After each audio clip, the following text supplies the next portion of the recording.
Hello and welcome to the Business Standard Morning Show. I'm Ishan Gera and here are the stories for the day.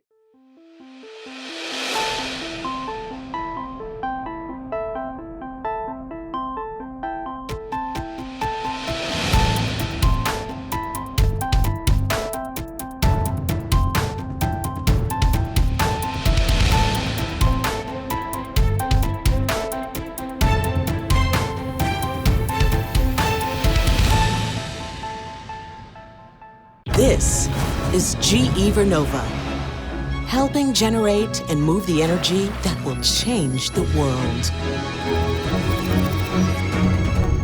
Welcome to a new era of energy. Facebook parent Meta Platform's unsettling move to expel 13% of its workforce comes with a generous severance package. It comes as a breather in the season of harsh layoffs in the US. Back home in India, even as the festive season hurtles through bleak layoffs, companies like Byju's and Unacademy have also offered sturdy exit packages. New age Indian companies, it appears, may be ruthless with severance but are liberal with severance packages. So, what are the driving factors behind this? Let us find out.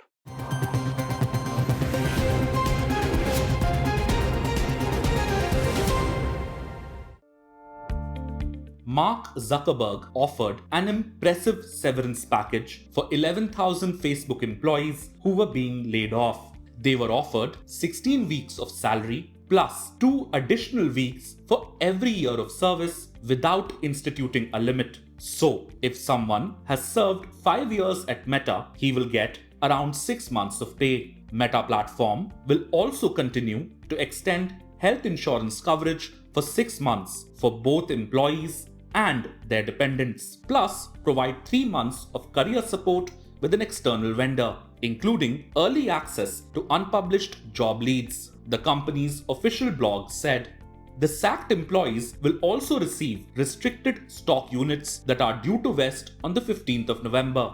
It means they will be able to cash in on those shares.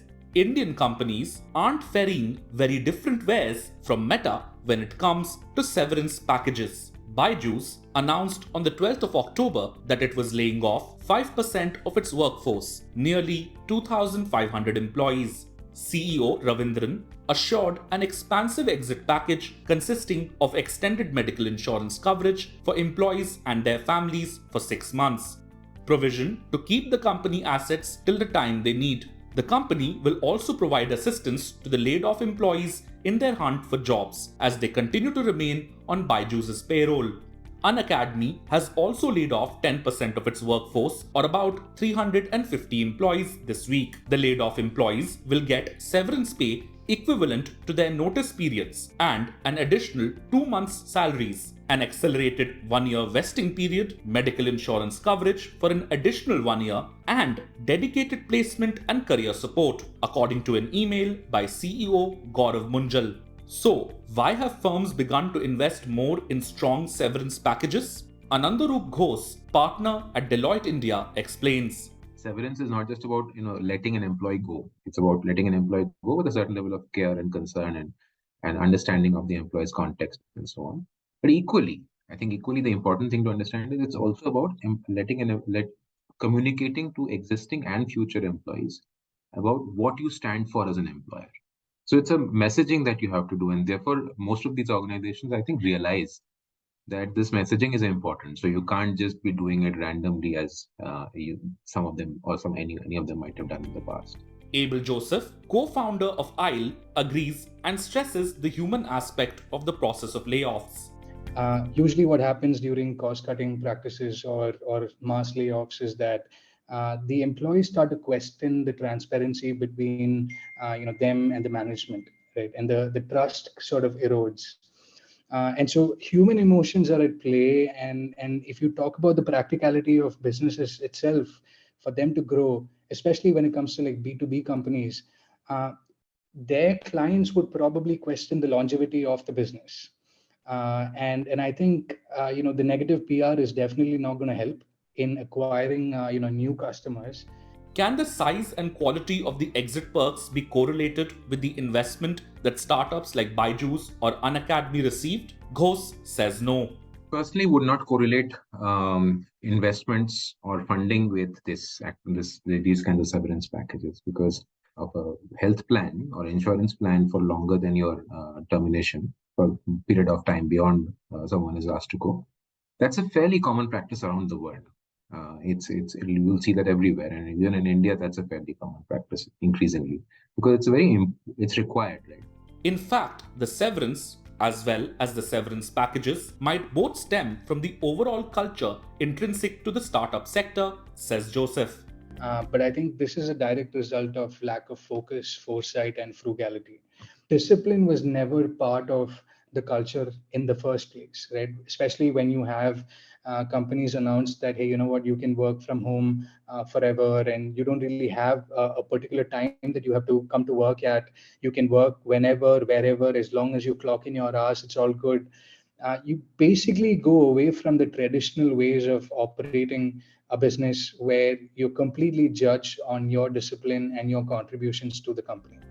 Even as the IT sector plans a course correction and switches to a cautionary strategy for the next few quarters, it is clear that they want to send out a positive message to future job seekers, like an extension of medical insurance, have been in place for a long time. One wonders if traditional business houses are also holding themselves to such high standards. Well, that's a question for another day.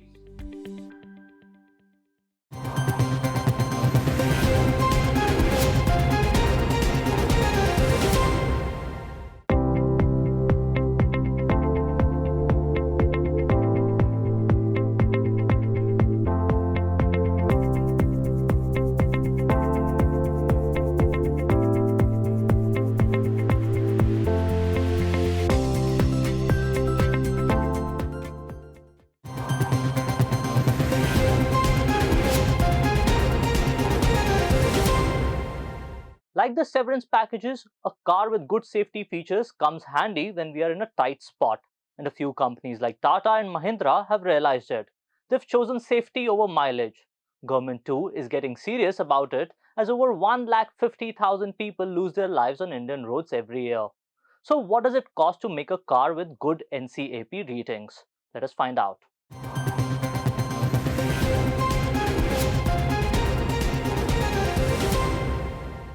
The road safety is a big concern. We have 5 lakhs accidents and 1,50,000 deaths. And out of deaths, 18 to 34 age people is 60%. It's very bad. And I don't have any hesitation to accept that. Everywhere we have a success story, but in this accident case, we don't have success story. I'm very much worried about it. Union Minister Nitin Gadkari last month said that the government was concerned about over 150,000 deaths on Indian roads every year. Gadkari's comments came just days after Cyrus Mistri's death in a road accident. The death of the industry tycoon had triggered a debate around road safety. A few days later, the government reportedly decided to make 6 airbags compulsory in all the passenger cars. But later, it extended that deadline till October next year, a decision which Maruti welcomed. Union Minister Gadkari has also claimed that the cost of increasing one airbag in a vehicle can be as low as 900 rupees. He said that the argument that addition of new airbags will significantly increase the price of economy cars was nothing but fraudulent. For long, brand value, mileage, and price have been playing a key role in deciding the fate of cars in the Indian market. Safety ratings usually took a backseat, but things are changing for the better now, with an increased awareness about safety. Automakers too are working to improve safety features in the car. Tata Motors is leading the market in getting their cars tested from Global New Car Assessment Program or NCAP, which is a common practice followed by many leading global automakers. While different countries have their own NCAP programs, a global NCAP is an agency to enhance cooperation between various NCAPs and promote vehicle crash testing in emerging markets. The global NCAP conducts front and side impact crash tests, and the cars will be evaluated on various assessment tests such as child and adult occupant protection. When Tata was trying to make a comeback, its play revolved around safety. Tata Motors' hatchback Tata Nexon was the first made-in-India car to bag global NCAP's 5-star crash test in 2018, followed by Altroz. Tata Punch, the subcompact SUV, whose prices start at 5.93 lakh rupees, secured 5-star and 4-star crash test ratings for adult safety and child safety ratings, respectively. Tata didn't respond to mails sent out by Business Standard on the issue. But now, it depends on, that what kind of customers you are serving. So here to give you an example, for example, if you are serving customers who are looking for more mileage, so you may be having, your focus will be more on to make your vehicle lighter, or for example, if you are serving customers who are more conscious about, safety, or who wants a better reliable product, in terms of they are going on high speed. So then you definitely need a product with, a high tensile strength steel, right? So which obviously will cost you more money. So now, if you actually see Tata, like, what you said, so there is undoubtedly, Tata was the first manufacturer when they launched Nexon, which really got the 5-star rating in global NCAP, right? But then, it was also because of the reason, because Tata really wanted to make a strong comeback, in the Indian market 4-5 years back, when they came with Nexon. And I think safety was one of the trump cards, was one of the pillars of this product. So obviously, since, so everything for them was revolving around safety. Other car makers like Mahindra too have got their cars tested for safety ratings. For instance, the Mahindra XUV 700 got the 5-star crash test rating for adult safety. It has also received a 4-star crash test rating for child occupant safety. Similarly, Mahindra's XUV 302 bagged 5-star crash test rating for adult safety and 4-star for the child. Some automakers like Maruti, which caters mainly to the rural India and price-sensitive market, have stayed away from global NCAP ratings. The company earlier said it meets all the safety norms under the Indian regulations and does not have to meet the requirements of independent organizations like global NCAP. Some experts say Maruti doesn't want to hurt its niche consumer with price burden, as meeting global NCAP ratings means a jump in prices. Even when the government approved the draft of Bharat NCAP ratings, which is based on global NCAP, Maruti Suzuki chairman R.C. Bhargava said it would go for the Bharat NCAP star rating for its vehicles only if the customer shows a preference for the mechanism. Maruti did not respond to mails sent for their comments. Made in India cars currently follow the regulatory crash test speed of up to 56 km per hour as part of the automotive Indian standards. If Bharat NCAP ratings, which requires cars to be crash tested at 64 km per hour, get notified and take effect from April 1, 2023, and automakers like Maruti Suzuki choose to get their cars rated for safety, it will mean manufacturers will have to add to the structural strength of their models and make a host of other changes to ensure a good rating. Such a move could lead to an increase of 10,000 to 15,000 rupees in material costs alone. Accounting for other safety features such as airbags, the overall cost is likely to jump further. Interestingly, according to a Business Standard report, while models with good GNCAP ratings, Mahindra XUV 700 being the latest, have become a talking point for auto companies, even bad ratings, a 0 rating for best-selling models such as the Alto and Baleno, haven't had an impact on their volumes. They continue to top the sales chart in their respective segments. This indicates that while there is a growing awareness among buyers about vehicle safety, it does not feature in the top 5 car buying decisions. Some argue that if one brand with a budget car like Punch can get NCAP safety ratings, why cannot the other brand with offerings in the same price range get the ratings? So primarily, it's not like that Maruti is not offering, as I said, so obviously Maruti is also following the safety standards, but they are following the Indian safety standards. it also depends on the OEMs, the kind of segments they are offering, right? So if you see Tata today, they are having a lot of customers in urban, and they are trying to serve those customers. But if you see brand like Maruti, they have a lot of loyal customers, and primarily their growth is coming from smaller cities, right? So now, since they need to serve customers who are very price sensitive, right? So who may not be driving at too much of high speed, right? So safety may be criteria number two for them, not criteria one for them.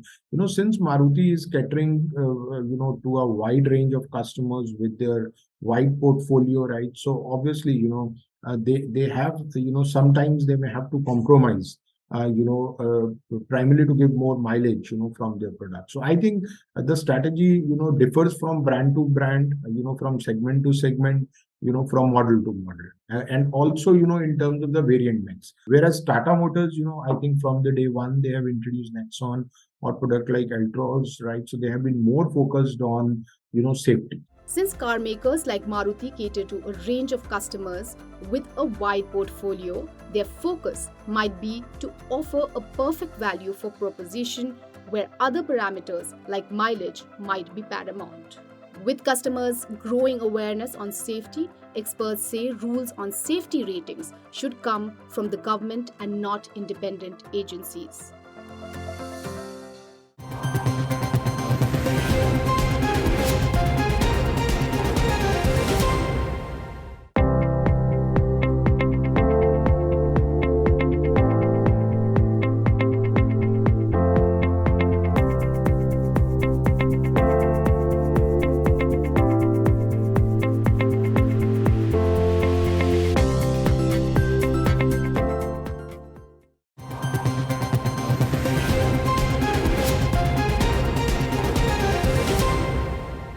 Mahindra & Mahindra on Friday reported a 46% jump in its standalone profit in the September quarter.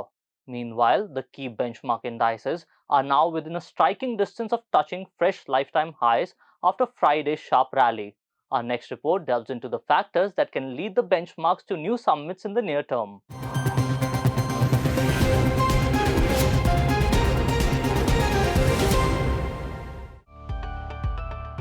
The lower than expected US retail inflation data, coupled with the weakening of the US dollar, lifted benchmark indices 2% last Friday. The welcome news rekindled hopes that the US Federal Reserve may tone down its ultra-hawkish monetary policy stance. The S&P BSE Sensex eventually ended at 61,795, up 1.4% for the week. The NSE Nifty 50 topped the 18,300 level and gained 1.3%.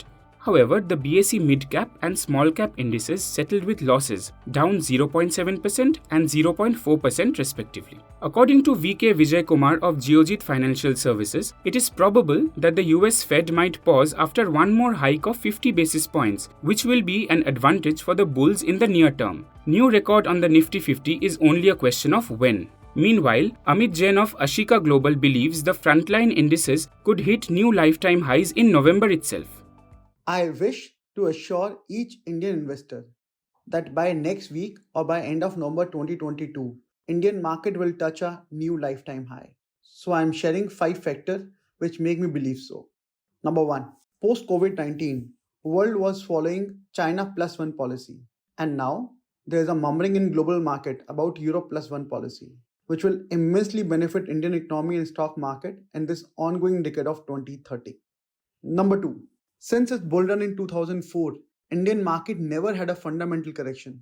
It always had a technical correction due to lack of domestic money inflow into equities. But now, on the contrary, in year 2022, there is enough inflow of domestic money in Indian market. If we take a rough estimate, then there is a surplus liquidity of almost 1 lakh crore by domestic institutions, which is sitting on sideline to get invested into Indian markets. Number 3, in my view, Russia-Ukraine war is in the last leg of its conclusive move by end of this year. Number 4, the yesterday's US inflation number at 7.7% has been a pleasant surprise for global markets, which may pause propensity of Fed rate hike going forward. And number 5, till now, INR has outperformed all leading currencies in the world like GBP, Euro and Japanese Yen in YTD performance. And this trend may continue which will boost FII confidence in Indian market. However, 18,300 appears to be the immediate hurdle for the Nifty as per tech charts. So basically now Nifty is around, right now it's around 18,300. So it's only a 200 point away, so less than 2%. So yes, eventually it will, I think Nifty will make a all-time high and go beyond. But the moment speed will be slow. That's what I'm expecting, because though global markets are doing well right now, we were outperforming till now. So now, although Asian markets are up by 3% at least, 2.5 to 3%, we are up by only 1.5% because we are already outperforming. And now the result season is at the fag end of the fag end. I am not expecting any momentum in our market. It will move up, but slowly and gradually. So as of now, 18,350 is the immediate resistance for the Nifty. I think if we were to close across, once we able to cross that level, we are headed towards new high. And 17,900 should be the stop loss for trading long. Focus shall be on India's October inflation data this week, which will be released on Monday. That apart, Q2 earnings shall draw to a close. In the primary market, Kaynes Technology IPO will close on Monday, while subscription for Inox Green Energy shall end on Tuesday. Fusion Microfinance, Bikaji Food International, and Global Health are expected to debut on the bourses this week.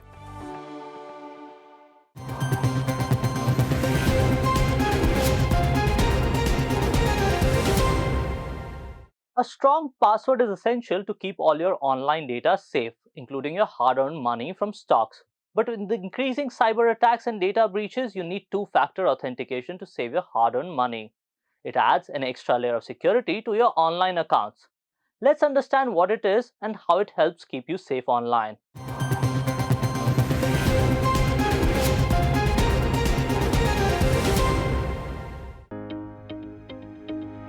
At its annual developers conference this year, American tech giant Apple introduced Passkey, a new sign-in technology that promises to be more secure than passwords. Though a step in the right direction, the technology is unlikely to replace password-based authentication systems just yet.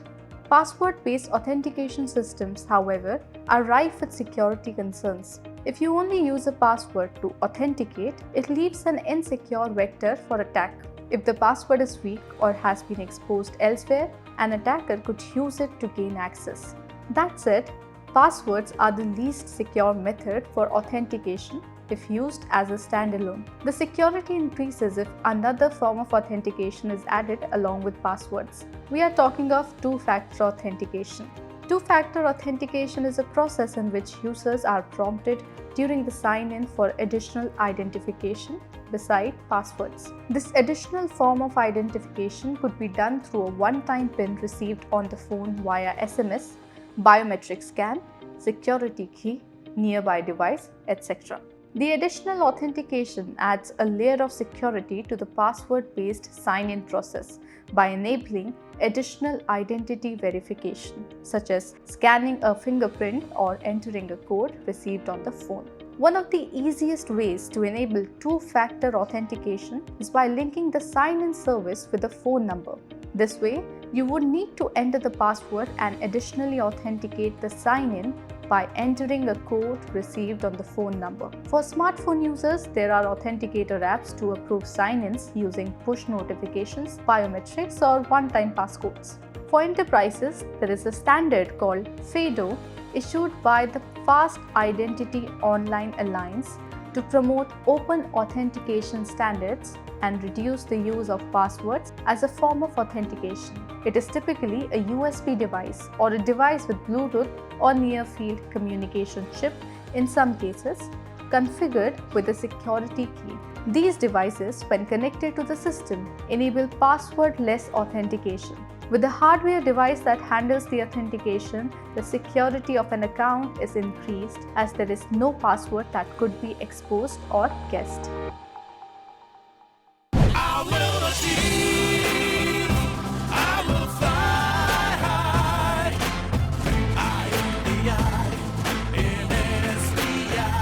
I'm backed by the nation's trusted bank, SBI, the banker to every Indian. A report says that the two-factor authentication market will be worth $44.1 billion by 2030. That's all for today. For more news and analysis, log on to business-standard.com.